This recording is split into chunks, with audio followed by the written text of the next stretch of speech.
ఉన్న బంగారాన్ని విడిపించి ఆ రోజు ఆన్లైన్ రేటుకే మేము కొంటాం. Sharma gold company. అసలు ఇప్పటి వరకు బయట ప్రపంచానికి తెలియని మిస్టీరియస్ టెంపుల్స్ ఏమైనా ఉన్నాయా? అసలు నీ దేశమే మిస్టీరియస్ దేశం తల్లి. ద్వారక నిర్మాణం ఎట్లా ఉండేదో తెలుసా? అక్కడ సిరామిక్ టైల్స్ మొత్తం అందరూ మగపిల్లలే అయితే ఒక్క ఆడపిల్లన్నా లేకపోతే ఎట్లా అంటే అదే పిండాన్ని మార్చి ఆయన ధర్మక్షేత్రే కురుక్షేత్రే సమవేత యుయుత్సవ ద్వారక ఉందని తెలిస్తే మహాభారతం కరెక్ట్ ఉన్నట్టే కదా. దాని కెపాసిటీ ఎంత ఉంటుందో ఆ లెక్కన. ఒక పురం అది. What is astra and what is shastra? 7 గ్రహాలు 2 ఖండన రేఖలు ఇవన్నీ ఉన్నాయని ఎట్లా కనుక్కున్నారు? వాళ్ళకి ఏ టెక్నాలజీ ఉంది నాకు చెప్పి. ఇప్పుడు ఈ ప్రపంచం మొత్తంలో నాశనం కాకుండా మిగిలి ఉన్నటువంటి ఏకైక జాతి, ఏకైక సంస్కృతి అఖండ భారతదేశం ఎలా ఉండేదండి? భరతవర్షే భరతఖండే మేరోహ దక్షిణ దిగ్భాగే. మరి ఇంతకీ అసలు రావణ లంక ఎక్కడుంది? లేదు. నమస్కారం, వెల్కమ్ టు సుమన్ టీవీ. నేను గీతాంజలి. ఇవాళ నా ముందు ప్రత్యేక అతిథి ఉన్నారండి. వారికి సంబంధించిన వీడియోస్ ఈ మధ్య కాలంలో నేను చూశాను. అసలు మాట్లాడుతున్నంతసేపు కూడా అలా మనం ఆ స్క్రీన్కి అతుక్కుపోతాం అంతే. వారు చెప్పే ప్రతి విషయం నిజమా అని ఆశ్చర్యానికి లోనవుతాము. ఇలా జరిగిందా అని మనకే అనిపించి నిజమే కదా అని మనమే రియలైజ్ అవుతాము. బట్ తెలుసుకోవాలి ఇంకా ఇంకా అనిపిస్తుంది వారు మాట్లాడే ప్రతి ఒక్కటి కూడా. ప్రత్యేకించి పురాణాల్లో అంటే మనం ఏన్షియంట్ హిందూ టెక్నాలజీ ఏ విధంగా ఉండేది, ఇప్పుడు మనం ఏవి వాడుతున్నాం, ఇంతకు ముందు కాలంలో టెక్నాలజీ ఎలా ఉండేది, అసలు మన పురాణాల నుంచి ఇతిహాసాల నుంచి మనం ఏం నేర్చుకోవాలి, ఎలా మన లైఫ్ స్టైల్ ఉండాలి, ఇప్పుడు మనం ఏదో ఈజీగా ఒక మాటలో చెప్పేస్తున్నాం కానీ అప్పటి రోజుల్లో అసలు ఎలా ఉండేవి, ఇవన్నీ కూడా మాట్లాడి లేటెస్ట్ నాకు తెలిసి ఇప్పుడున్న జనరేషన్ వాళ్ళందరికీ కూడా ఆయన ఒక డిక్షనరీ అయిపోయారు. ఆయన ఒక బెస్ట్ బుక్ అయ్యారనే చెప్తాను నేనైతే. వారే ది మదన్ గుప్తా. ప్రస్తుతం నాతో పాటు ఉన్నారు. ఇవాళ కూడా ఇటువంటి చాలా సున్నితంగా ఉన్న అంశాలే కావచ్చు, మన దగ్గర ఉన్నటువంటి కొన్ని సందేహాలే కావచ్చు, వీటన్నిటి గురించి వారి ముందు ప్రశ్నలుగా నేను ఉంచబోతున్నాను. మరి వారు ఎటువంటి సమాధానాలు ఇస్తారు, ఎలా మనల్ని ఇంకా అవేర్నెస్ క్రియేట్ చేస్తారు మనకు అనేది వారి మాటల్లో విని తెలుసుకుందాం. మదన్ గుప్తా గారు నమస్తే అండి. నమస్తే అమ్మా. కైలాష్ గురించి మాట్లాడుతాం కాబట్టి కొన్ని వీడియోస్లో వాటిలో నేను విన్నాను సార్, చూశాను. పర్టికులర్గా కైలాష్ అంటే మనం శివయ్యగా కొలుస్తాం, కొంతమంది ఏమో అది ఏలియన్స్ ఉండే ప్లేస్ అని, లేదు అది ఒక పిరమిడ్ అని, కొంతమంది ఇలా రకరకాలుగా ఎవరి మాట వాళ్ళు, ఎవరి వాదన వాళ్ళు వినిపిస్తూ వస్తున్నారు. అసలు అక్కడ ఏముంది అనేది ఒక పెద్ద క్వశ్చన్. పిరమిడా నిజంగా, లేకపోతే మహాశివుడే అక్కడ కొలువై ఉన్నాడా, అదొక కైలాస పర్వతంగా చూడాలా, లేకుంటే అక్కడ ఏలియన్స్ ఉంటాయా, ఏంటి? బౌద్ధులు దాన్ని భక్తిగా కొలుస్తారు, జైనులు భక్తిగా కొలుస్తారు, వైష్ణవులు భక్తిగా కొలుస్తారు, శైవులు భక్తిగా కొలుస్తారు. అండ్ అటు చైనాలో అంటే కమ్యూనిస్టులు తీసేయండిలే, వాళ్ళకి అసలు బుర్రలు ఉండవు అనుకోండి. మామూలుగా చైనా వాళ్ళు దాన్ని భక్తి భావంతో చూస్తారు. ఇందరికీ అది ఒక శ్రద్ధా కేంద్రం, రైట్? ఇప్పుడు మనం ఏలియన్ అని ఎందుకు అనుకుంటున్నారు? అక్కడ ఏలియన్స్ ఉంటాయని ఎందుకు అనుకుంటున్నారు? ఏలియన్స్ చాలా చోట్ల కనిపిస్తుంటాయి, చాలా చాలా చోట్ల కనిపించినట్టుగా మనకు కొన్ని కథనాలు ఇవి విన్నాం. అక్కడ ఇప్పుడు స్వయంగా ఎక్కినటువంటి ఒక పర్వతారోహకుడు వాడిచ్చినటువంటి స్టేట్మెంట్ ఏంటి? ఇక్కడ వయస్సు పెరుగుతున్నది, తొందరగా ముసలితనం వచ్చేస్తుంది అని చెప్పి చెప్పాడు. అంటే ఏంటి? అక్కడ ఒక ఎనర్జీ ఉన్నది. ఆ ఎనర్జీ టైంని నీకు ఇచ్చేస్తున్నది. అర్థమవుతుందా నీకు? ఏజ్ అయిపోతుంది. సో అక్కడున్న ఎనర్జీని నువ్వు ఆరాధిస్తున్నావు. శివుడు దేనికి స్వరూపం? శక్తికే కదా. మరి ఇప్పుడు ఆ శక్తిని నువ్వు ఆ రూపంలో కొలుస్తున్నావు. నువ్వు దాన్ని ఒక శక్తి స్వరూపంగా తీసుకో. నువ్వు అక్కడ వెళ్ళినప్పుడు ఆ కాస్మిక్ ఎనర్జీ ఏదైతే ఉందో దాన్ని నీలోకి తీసుకోవడానికి ప్రయత్నం చేయి. ఇది ముఖ్యంగాని ఉమ్. అక్కడ ఏముందో నీకు ఎవరికి తెలియదు. నాకు నువ్వు నన్ను ప్రశ్నిస్తే నేను ఏమన్నా ఇక్కడ నేను కళ్ళు మూసుకొని కూర్చొని హాస్టల్ ట్రావెల్ చేసి ఆడకెళ్ళి ఇక్కడ ఏముందని అంత చెప్పలేదు. శక్తి నాకు లేదు కదా తల్లి. ఉమ్. సో మన ఇప్పుడు బట్ మీకేమనిపించింది, మీరు విన్నారా ఇలా రకరకాలుగా ఉన్నాయమ్మా చెప్తున్నారు? చాలా దాని మీద చాలా కథనాలు ఉన్నాయి. ఎన్ని కథనాలు ఉన్నా ఏమైనా అది ఒక శక్తి కేంద్రం. శక్తి కేంద్రాన్ని ఇప్పుడు నువ్వు ఒక దేవాలయానికి వెళ్ళావమ్మా, అది శక్తి కేంద్రమే.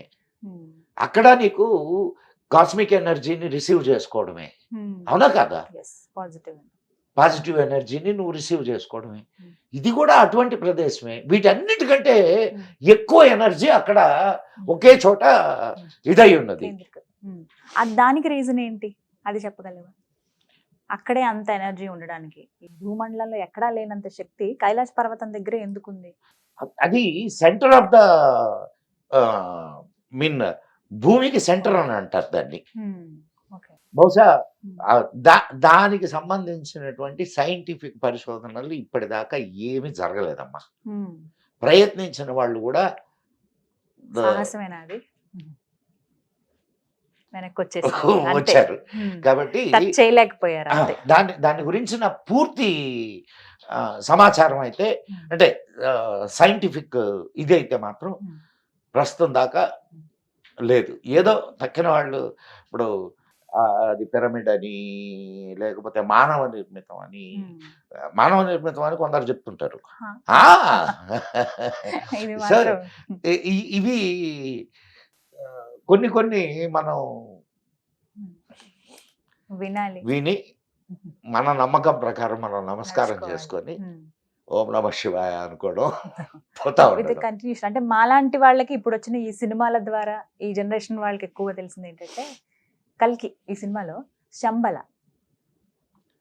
ఈ శంబాల గురించి చెప్పారండి. నిజంగా కైలాస పర్వతానికి దగ్గరలో శంబాల ఉందని, ఇలా ఇప్పటికీ ఇప్పుడు ఆ ప్లేస్ ఉంది, నెక్స్ట్ అంతా అక్కడ ఉండబోతోంది, ఆ సినిమాలో చూపించినట్టే జరుగుతుంది మాక్సిమం అన్నట్టు అన్నారు. నిజమా? అమ్మాయి ఇప్పుడు ఒక సినిమా అమ్మా, అది సినిమాలో అనేక రకాలుగా చూపిస్తుంటారు. ఇప్పుడు ఉందా అండి అసలు ఒక ఫ్యూజన్? ఒక ఇప్పుడు శంబాల అని ఒక ప్రదేశం ఉంది అనేది ఒక మన పురాణ కథనం.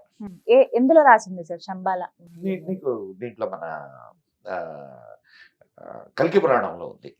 కల్కి పురాణంలో ఉంది. అక్కడే కల్కి పుడతాడు అనేది, విష్ణు యశస్సు అనే ఆయనకు పుడతాడు అనేది. సరే, అయితే ఇంకొక కథనం కూడా ఉంది. ఇప్పుడు యూపీలో గొడవలు జరుగుతున్నాయి కదా, సంబాల్ అని ఇప్పుడు యూపీలో గొడవలు జరుగుతున్నాయి. యూపీలో సంబాల్ అని ఉంది, అది కూడా కల్కి ప్రదేశం అని. కల్కి టెంపుల్ ని నాశనం చేసి అక్కడ మసీదు కట్టారని ఇప్పుడు ఆ గొడవలు అయ్యాయి అక్కడ. సో అయితే నేను చదువుకున్న నా దీని ప్రకారం అటువంటి ప్రదేశం ఒకటి ఉన్నది అక్కడ, కానీ అది మానవ నేత్రాలకు కనిపించేటటువంటిది మాత్రం కాదు. కనపడదు. అది ఇట్స్ ఎ హైడెడ్ ప్లేస్. అక్కడ ఏజ్లెస్ గా ఉండేటటువంటి వాళ్ళు అనేక మంది అక్కడ, అంటే ఋషులు తపస్సు చేస్తూ ఉంటారు. వాళ్ళకి ఇప్పుడు ఉంది అంటే, కానీ మనకు మాత్రం కనిపించదు. మనం అక్కడికి చేరుకోవాలంటే యుగాంతం అవ్వాల్సి అంటారా? యుగాంతం కాదు, అక్కడికి వెళ్ళే వాళ్ళు ఉన్నారు కానీ వాళ్ళు చెప్పరు. వెళ్ళేవాళ్ళు ఉన్నారు, వెళ్ళి వచ్చిన వాళ్ళు ఉన్నారు. కొన్ని సంఘటనలు ఉన్నాయి. కాశీలో ఒక స్వామీజీ, అంటే ఆయన అక్కడ ఒక టెక్నిక్ ని నేర్చుకొని వచ్చాడు. ఇది సూర్యశక్తిని నీకు మెటీరియల్ గా మార్చడం. ఆయన లైఫ్ లో అది నేర్చుకొని వచ్చాడు. అట్లా ఉన్నారు కొంతమంది. మేము వెళ్ళొచ్చామని చెప్తున్నారు, కానీ ఇప్పుడు నేను వెళ్ళొచ్చానమ్మా, నేను వెళ్ళొచ్చాను. మీరు అది చెప్తే మేము నమ్మాలి కదా అనేది ఒక పాయింట్ సార్. ఇప్పుడు ఇక్కడ హైదరాబాద్ లో ఉండే వాళ్ళు కూడా కొంతమంది చెప్తున్నారు, నేను అక్కడికి వెళ్ళొచ్చాను అని. ఓం నమ శివాయ. శంబాలా ఉంది. అయితే కలియుగం గురించి పాయింట్ వచ్చినప్పుడు అండి, మరికొద్ది రోజుల్లో లేదా మరి కొన్ని సంవత్సరాల్లో యుగాంతం అవుతుంది అంటే 12 నుంచి చూసుకుంటే 2012 ఇక మాక్సిమం అంతా అయిపోతుందని. ఆ అమ్మాయి, తర్వాత మళ్ళీ ఇప్పటికి నీకు అంటే నీ వయసు ఎంతో నాకు తెలియదు. ఆడపిల్లల వయసు అడగకూడదు అంటారు. అడగండి సార్. మగవాడి సంపాదన ఆడపిల్ల వయసు అడగకూడదు అంటారు. డాక్టర్ వేదవ్యాస అని ఉండేవారు, ఐఏఎస్ ఆఫీసర్. ఆయన రిటైర్డ్. ఆయన 2000కే ప్రపంచం అంతమైపోతుంది యుగాంతం. 2000 అయిపోయింది. తర్వాత మీకు జ్ఞాపకం ఉందో లేదో, నువ్వు అప్పటికి పుట్టావో లేదో తెలియదు నాకు, స్కైలాబ్ పడుతుందని అని చెప్పి అంతమైపోతుంది అని ఓ కోళ్ళు కోసుకున్నారు, మందు తాగేవాళ్ళు మందు తాగారు, ఇంకా జల్సాలు చేసుకున్నారు, Enjoy చేసేసారు. పోతారని గట్టిగా నమ్మారు. నేను ఈ మధ్య ఒక పేరు కూడా చూసా, స్కైలాబ్ రెడ్డి అని. ఇక్కడ మన రాజకీయ నాయకుడు ఒక ఆయన ఉన్నారు, స్కైలాబ్ రెడ్డి అని. బహుశా ఆ టైంలో పుట్టినవాడు కాబట్టి ఆయనకి ఏమన్నా ఆ పేరు పెట్టారేమో తెలియదు నాకు. సో అంతమైతే ఏది అంతం చెప్పు నాకు. పూర్తిగా ఇంకా అందులో మనుషులు ఎవరు ఉండరు, పూర్తిగా ఇప్పుడు అంతమైపోతుంది లెక్క కదా. నీకు ఒక చిన్న ఇది చెప్తాను. కృతయుగం పోయింది, ద్వాపరం వచ్చింది. త్రేతాయుగం. ద్వాపర త్రేత కృత త్రేత ద్వాపర ద్వాపర. కలి. కలియుగం. కృతయుగం పోయింది, తర్వాత త్రేతాయుగం వచ్చింది. త్రేతాయుగంలో రాముడు, అవునా? ఆ తర్వాత మనుషులు ఉన్నారా లేదా? ఉన్నారు. అక్కడి నుంచి మహాభారతం జరిగింది, అదే మీన్ ద్వాపరం. ద్వాపరయుగం. ద్వాపరం తర్వాత మనుషులు ఉన్నారా లేదా? మనం ఉన్నాం కదా. మనం ఉన్నాం కదా. సో కలియుగం తర్వాత మనుషులు ఉంటారని ఎందుకు అనుకుంటున్నావు? మరి యుగాంతం అంటే దేనికి? యుగాంతము అంటే ఒక పీరియడ్ అయిపోయి ఇంకొక పీరియడ్ వస్తుంది, అంతే తప్ప ఏదో పెద్ద యుద్ధం జరిగి క్రాష్ అయిపోయి భూమి అంతా ఇలా అవి ఇప్పటికి చాలా జరిగినాయి. దాని గురించి అసలు ఆలోచన ఎందుకు? పోతే అందరం పోతాం, అవునా కదమ్మా? దాని గురించి భయపడాల్సిన ఇది ఆలోచించాల్సిన ఇది ఏం లేదు. యుగాంతము అంటే ఇప్పుడు యుగము అనేది ఒక పీరియడ్ అమ్మా, అవునా కదా? ఈ పీరియడ్ దాటి ఈ పీరియడ్ లోకి వస్తున్నారు. దానికి మొత్తం నాశనం అయిపోద్ది మొత్తం. ఫస్ట్ భయపడ్డం మానేయాలి. ఎందుకంటే నేను చూపించే సినిమాలు అవి కూడా అది ఏవైతే చూస్తున్నామో వాటిలో కూడా యుగాంతం అంటే అక్కడికి అది కంప్లీట్ గా స్మాష్ అయిపోతుంది. సినిమాలు చూసి నుంచి ఏది అండర్స్టాండింగ్ రాకుండా డిసైడ్ అయిపోద్ది. ఎందుకంటే ఓకే, ఇట్స్ ఒక మంచి దృశ్య మాధ్యమం, దాన్ని అంతవరకు తీసుకుందాం, హాయిగా ఎంజాయ్ చేద్దాం. 1-2 గంటలు సినిమా చూసినప్పుడు ఎంజాయ్ చేద్దాం. కానీ ఇట్లాంటి నోషన్స్ లోపలికి తీసుకోకండి. సినిమాల్లో నాకు తెలిసి చారిత్రకమైనటువంటి సినిమాలు నిజం కాదు. అవునా? మీరేమన్నా నార్మల్గా ఇలా సినిమాలు చూస్తారా సార్? చూస్తాను, ఎందుకు చూడడం? మనిషిని కదే. అలా కాదు, సినిమాలు నచ్చుతాయా మరి మీకు? సినిమాలు చూడడమే కాదు, సినిమా కథలు కూడా రాస్తాను. ఓ, ఎలాంటి కథలు రాస్తారు మీరు? జోలికి వెళ్ళట్లేదు. అవునా? మామూలుగా అలా మీకు నచ్చిన సినిమా ఏదన్నా ఉందా? అంటే ఏ టైప్ ఆఫ్ మూవీస్ మీరు ఇష్టపడతారు? అంటే ఇప్పుడు అమ్మాయి కల్కి కూడా నేను ఇష్టపడ్డానమ్మా. అవునా? వాడు చెప్పిన విధానం ఏదైతే ఉందో చాలా గొప్పగా చెప్పాడు. అత్తారింటికి దారేది అనేది ఒకటి వచ్చింది కదా, అది కూడా బాగుంది. అండ్ ఇంకొకటి ఏంటి, అలవైకుంఠపురం, అది కూడా బాగుంది. త్రివిక్రమ్ గారి సినిమాలు ఇష్టం మీకు? అట్లా కూడా ఏం లేదు, నాకు తెలియదు వాళ్ళ దాన్ని ఎవరు తీశారో కూడా తెలియదు. మీరు చెప్పిన 2 సినిమాలు డైరెక్టర్ ఆయన. అండ్ ఇంతకుముందు అద్భుతమైన మన బాపు గారు, మా గురువు గారు, బాపు గారి సినిమాలు నాకు చాలా ఇష్టం. అండ్ విశ్వనాథ్ గారి సినిమాలు చాలా ఇష్టం, చూస్తాను. నాకు సినిమా బాగుంటే ఎంజాయ్ చేస్తాను అంతే. ఓల్డ్ హిందీ మూవీస్ మామూలుగా మీ ఇంటర్వ్యూస్ అవి చూసినప్పుడు వేదాల గురించి చాలా చక్కగా వర్ణించేవాళ్ళు. అయితే కామన్ పీపుల్ కి అర్థమయ్యేలాగా 4 వేదాలు అసలు ఏముందో చెప్పండి సార్, క్లుప్తంగా. వివరంగా అవసరం లేదు, క్లుప్తంగా అసలు ఏ వేదం ఏం చెబుతోంది, ఇది ప్రజలకు ఎంతవరకు అవసరం, ఏం నేర్చుకోవచ్చు? నీకు వేదము అంటే విద్ ఉమ్, విద్ అంటే విద్య, ఉమ్, విద్యలో నుంచి వచ్చినటువంటి ఉమ్, ఇదే విద్య. ఉమ్, వేదము అంటే ఏంటి? ఉమ్, విద్య. ఉమ్, ఓకే, అంటే చాలా సింపుల్ గా తీసుకుందాం. ఉమ్, 4 వేదాలు. 4 వేదాలు ఎక్కడి? ఉమ్. వ్యాసుడు విభజించాడు 4 వేదాలుగా. వేదవ్యాసుడు ఆయన రచించినవి. ఉమ్, అంతకుముందు ఉమ్. అంతకుముందు అదంతా ఒకటే, ఆ, మొత్తం కలిపి ఒకటే వేదం ఉండేది, ఒకటే ఉండేది. వ్యాసుడు విభజన చేశాడు. విభజన చేశాడు. ఉమ్, సో నీకు ఉమ్, ఏ వేదం ఏం చెప్తుంది అని అంటే నీకు అదే మన ఋగ్వేదంలో ఉండేటటువంటి అనేక మంత్రాలు యజుర్వేదంలో ఉన్నాయి, ఉమ్, సామవేదంలో ఉన్నాయి, అథర్వణ అథర్వణ వేదంలో వేదం. ఉన్నాయి. ఉమ్, అంటే చాలా చాలా మంత్రాలు. ఉమ్, అయితే వేదాలకు ఉన్నటువంటి ప్రత్యేకత ఏంటంటే ఉమ్, అవి సౌండ్ బేస్డ్. ఉమ్, మన వాళ్ళు సౌండ్ ఈజ్ అన్ ఎనర్జీ అమ్మా. ఉమ్, నువ్వు ఇది గుర్తుపెట్టుకో, సౌండ్ ఈజ్ అన్ ఎనర్జీ. ఇప్పుడు ఒక మంచి సంగీతం విన్నావు, ఉమ్. వింటే ఏమనిపిస్తుంది నీకు? మనసంతా హాయిగా. హాయిగా రిలాక్స్డ్ గా ఫీల్ అవుతాం. ఒక ఆ, ఏదో డబ డబ డబ డబ డబా అనే ఒక శబ్దం విన్నావు, అప్పుడు అండ్ మనం మంచి మూడ్ లో ఉంటే ఓకే, ఎగురుతాం వాటితో ఏదైనా పాటుగా. అట్లా అది కాదు. లేకపోతే ఒక భయంకరమైనటువంటి శబ్దం విన్నావు అది మనకి రిఫ్లెక్ట్ అవుతుంది, మనం అలాగే ఉంటాం.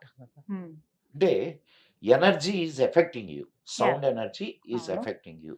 ఉమ్, వేదంలో ఉమ్, నీకు శృతి ప్రధానమయ్యి ఉమ్, ఉదాత్త అనుదాత్త స్ఫురిత స్వరాలతో వాటిని చదువుతారు. ఉమ్, నువ్వు ఒక్కొక్క విధానంలో చదివితే ఉమ్, ఒక అర్థాన్ని ఇస్తాయి.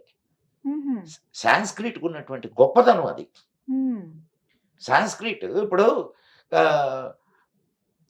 నీకు ఇది ఇట్లా చెప్తే నీకు బాగా అర్థం అవుద్ది. అంటే అర్థం కావడానికి చెప్పండి. ఇప్పుడు ఆ, మేధ ఉమ్, మేధ అనేది మేధ. ఒక ఆ, ధాతు, శిలపు. ఉమ్, అశ్వమేధ యాగము. ఉమ్. ఇప్పుడు అశ్వమేధ యాగము అనగానే ఏమనిపించింది చెప్పు? రామాయణం గుర్తొచ్చింది. ఆహా, అశ్వమేధము అంటే ఉమ్, గుర్రాలకు సంబంధించి. గుర్రాన్ని ఉమ్, చంపేయడం, ఆ, ఇది కదా. మదనం. ఉమ్, ఆ? కానీ మేధ అంటే మేధాశక్తి, మేధాశక్తి, ఇంటెలిజెన్స్.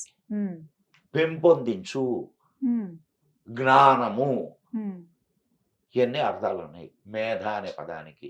ఉమ్, మేధ అనేది సరస్వతీదేవికి ఇంకొక పేరు. ఉమ్. ఇప్పుడు చెప్పు నాకు. అదే మరి అది ఎలా కనెక్టింగ్? ఇప్పుడు నువ్వు అశ్వమేధ యాగము, అశ్వము మేధ. అశ్వము అంటే యాక్చువల్ గా అశ్వము రాజ్యానికి చిహ్నం. అశ్వము రాజ్యానికి చిహ్నం. అశ్వమేధము అంటే రాజ్యమును పెంపొందించు, పెంపొందించే యాగం. అయితే కొన్ని కొన్ని విన్నాను నేను, గుర్రం ఎక్కడ దాకా పరిగెడితే ఆ రాజ్యం అంతా అక్కడ దాకా అది పెంపొందించడమే కదా, అది అంతవరకు రాజ్యాన్ని పెంపొందించడం. సో ఇప్పుడు నీకు అది క్లారిటీ వచ్చిందా? అట్లా వేదాలకు సంబంధించినంత వరకు, వేదాలకి ఇప్పుడు దాకా ఎవ్వరు భాష్యం రాయల. ఎవరో ఒకరు ఇద్దరు ప్రయత్నాలు చేశారు కానీ ఏఈ కరెక్ట్ కాదు. మరి సాధారణ వ్యక్తులుగా ఎలా అర్థం అవుతుంది? అది నువ్వు అధ్యయనం చేయాల్సిందే అది. ఇప్పుడు అందుకే నీకు కొంతమంది వాళ్ళ జీవితాన్ని దానికి ఇచ్చేసేస్తారు. ఒక్క వేదం చదవడానికి 7 సంవత్సరాలు పడుతుందమ్మా, ఒక్క వేదాన్ని అభ్యసించడానికి. ఎప్పుడైనా సరే వేదాన్ని నేర్చుకోవాలి అంటే దానికి ముందు షట్శాస్త్రాలు నేర్చుకోవాలి, తర్వాత వేదాన్ని నేర్చుకుంటారు. సో ఇవన్నీ అయ్యేసరికి ఒక 7 సంవత్సరాలు పట్టుద్ది, ఒక్కొక్కటి 7 సంవత్సరాలు. 7 ఏళ్ళు అన్నిటికన్నా కష్టం ఓన్లీ నేర్చుకోవడం వరకు. అంతే. ఇంకా నేర్చుకోవడం వేరు, అధ్యయనం చేయడం వేరు.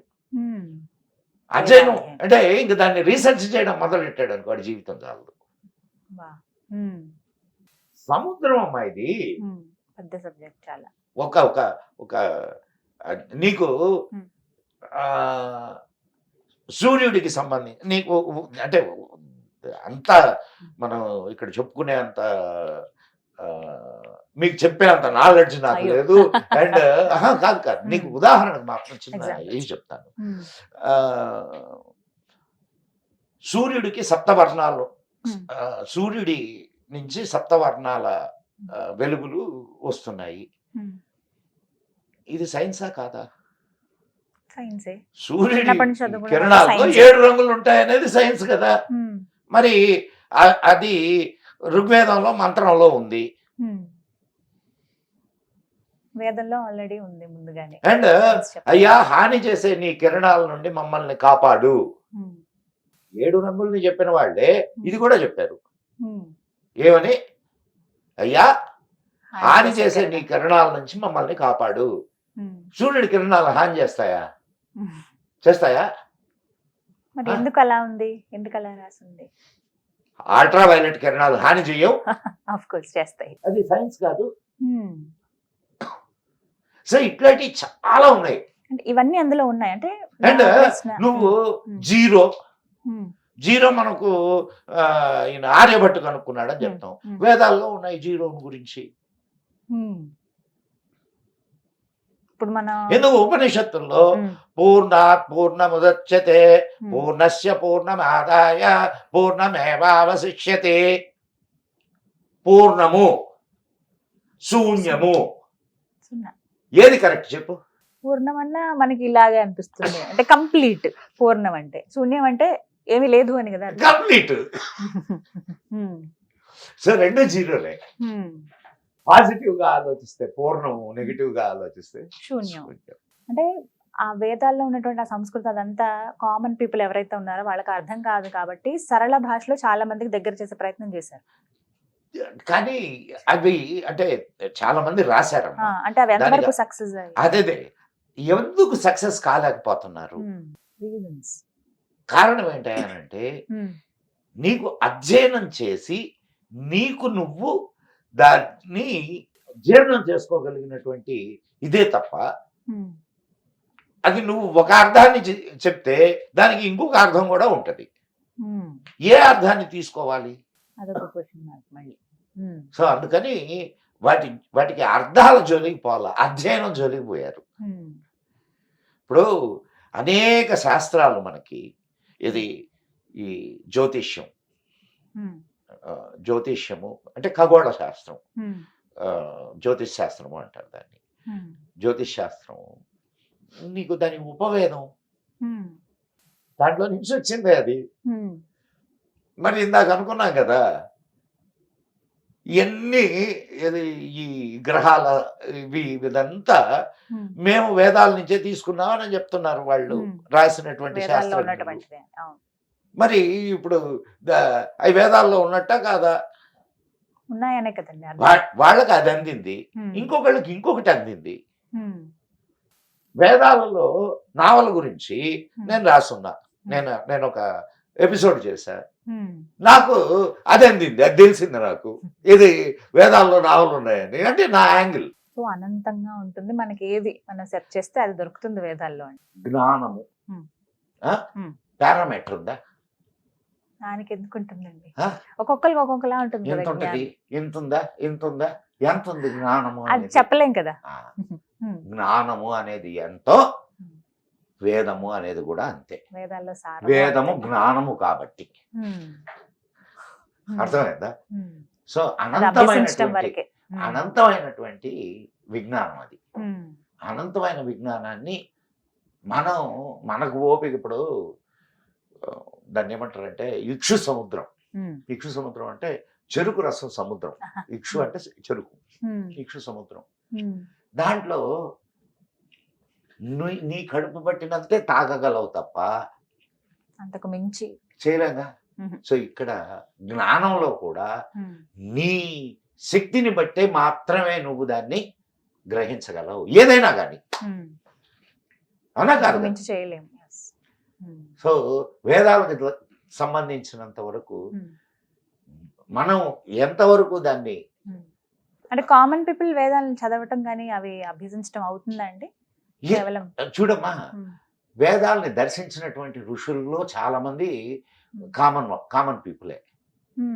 అంటే కామన్ పీపుల్ అన్కామన్ పీపుల్ అయ్యారు. వేదం చెప్పేది ఏమిటి? మనిషి కావడం ముందు, మనిషి కావాలా, మనిషి మహనీయుడు కావాలా, తర్వాత స్టెప్ మనిషి మహాత్ముడు కావాలా, ఆ తర్వాత మనిషి దేవుడు కావాలా. ఇది వేదం చెప్తుంది. ఈ 4 వేదాల్లో ఉన్నది ఇదే. సో మంచి అది ఎలా అర్థం చేసుకుంటారనే దాన్ని బట్టి ఉంటుంది. మీరు అన్నారు కామన్ పీపులే అభ్యసించారు అని, బట్ ఇవాళ ఎవరైనా ఇప్పుడు నువ్వు ఏమి తెలియనప్పుడు ఒక కామన్ గర్ల్ కొంత తెలిసింది, లిటిల్ ఇంటెలెక్చువల్ గర్ల్ ఇంకొంచెం తెలిసింది, షీఈస్ అన్ ఇంటలెక్చువల్. అవునా కదా? నువ్వేగా